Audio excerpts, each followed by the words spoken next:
எனக்கு பவர் அதிகாரம் இருந்ததுன்னா வருடம் ஒரு முறை டிரைவர் விழா தனியா விழா எடுப்பான்.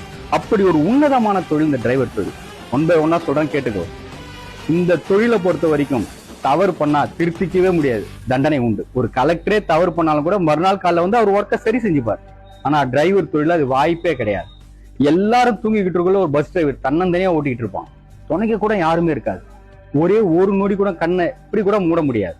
அது மட்டும் இல்லாம அடுத்த 50 மீட்டர்ல இருந்து 100 மீட்டர் வரைக்கும் யார் வரா, ஆடு வருதா மாடு வருதான்னு விழிப்பா பார்த்துட்டு இருக்கணும். இப்படி ஒரு தொழில் தமிழ்நாட்டுல அல்லது இந்தியால அல்லது உலகத்துல இருக்கான்னு சொல்ல கிடையவே கிடையாது. பக்கத்து ஊர் போறது கூட சில பேர் நண்பர்களை கூட்டு போவாங்க, மொழி தெரியாத ஊருக்கு மாநிலத்துக்கு போகல.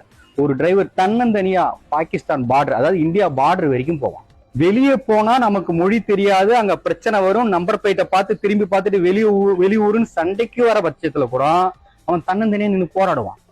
அப்படி ஒரு உன்னதமான தொழில், வீரம், நாலேஜ். எனக்கு தெரிஞ்ச ஒரு டிரைவர் இருக்காரு, அவர் நகை கடைக்கு வண்டி ஓட்டிட்டு இருக்காரு.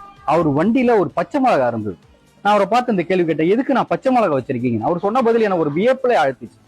ஆனா இல்ல, நான் என்னைக்கா ஒரு நாள் சொல்ல முடியாத தூக்கம் வந்துடும்னா அந்த நேரத்துல அந்த பச்சை மிளகா கடிச்சனா தூக்கம் போயிடுனா அப்படின்னாரு.